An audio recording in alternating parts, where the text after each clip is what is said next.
Chris with Crisscross Crafts here. I'm a poor man and just can't afford those fancy clamps. So I scoured the old Webernet looking for a design I thought would work for me. Well, I found one. Izzy Swan had one and it was pretty close to what I wanted to do. You'll have to hold off to the end to see how I modified it slightly. But in the meantime, grabbed me some scrap oak and began cutting it up. Man, I sure do love that gripper. It's great. So the next step is get them all cut to length. So I'm kind of lazy, so instead of cutting them all one at a time, I set up my little jig here at my miter station and slid them all in so I can make one cut instead of four. That's just the way I roll. So got my measurement lined up, got them all cut to length, and everything should be good to go from here on out.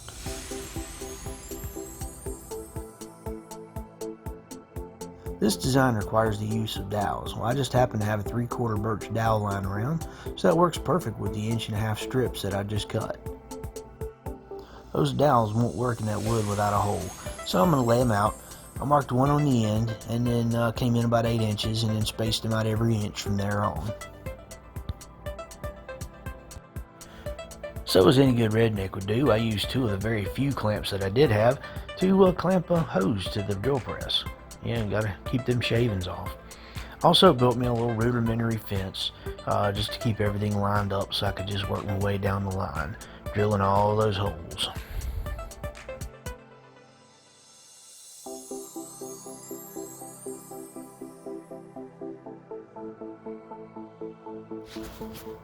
The next thing I needed to do was get these things sealed up. Since they were going to be used as clamps and probably get a little glue on them, I wanted to get them sealed with some wax so that the glue wouldn't bond to it.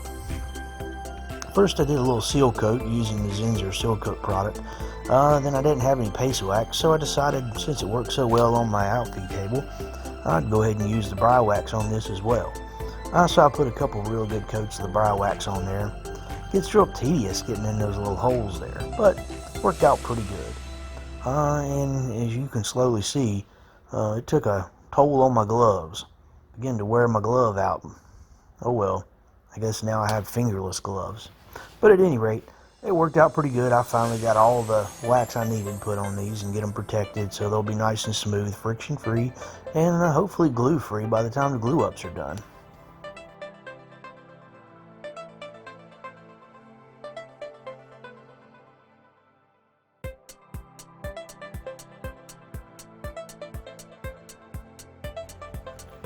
And while I had the bry wax out, I thought I'd go ahead and take care of a little personal care.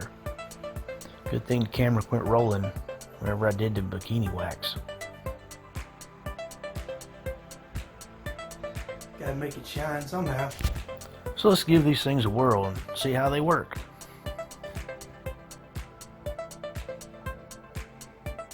Lay them out on the workbench there. See, I put the two dowels in the end marks and kind of laid my boards out and then put the other two dowels just a little spaced out.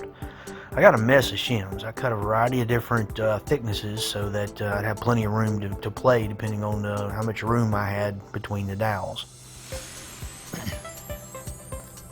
We'll get that glued up and laid in place.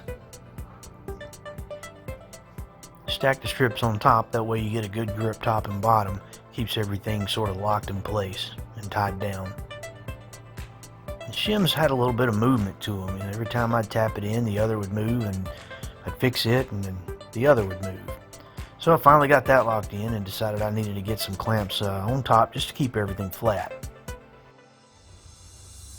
So after the glue dried, got everything back on the workbench there and took the clamps off. Let's see how well this performed. Tap the shims out, loosen everything up.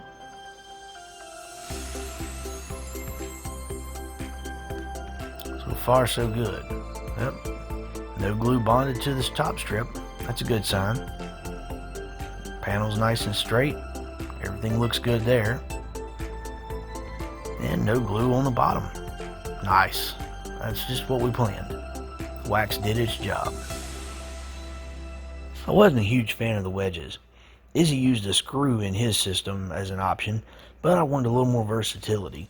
The wedges had a little bit too much movement and they were just finicky to work with, so I made these eccentric clamps.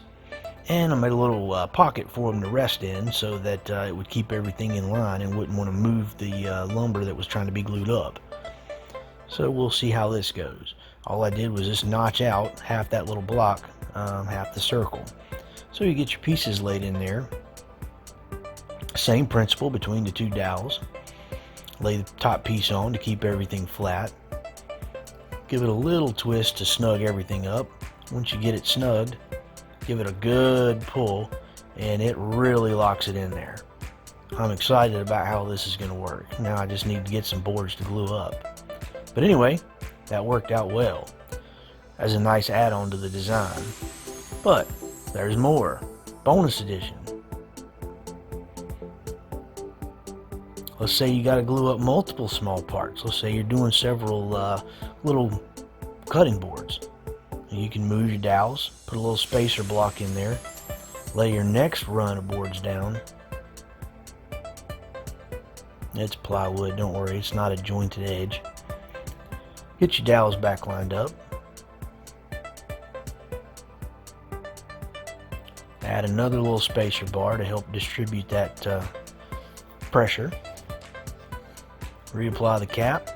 And with this method, I'm able to do 2 glue ups at one time, possibly 3 depending on the width of the boards.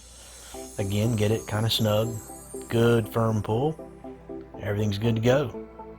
So with this method, I can do multiple glue ups in the same panel run. Those dowels and the strips and the eccentric clamps are going to work like a champ. I'm real excited about how this turned out.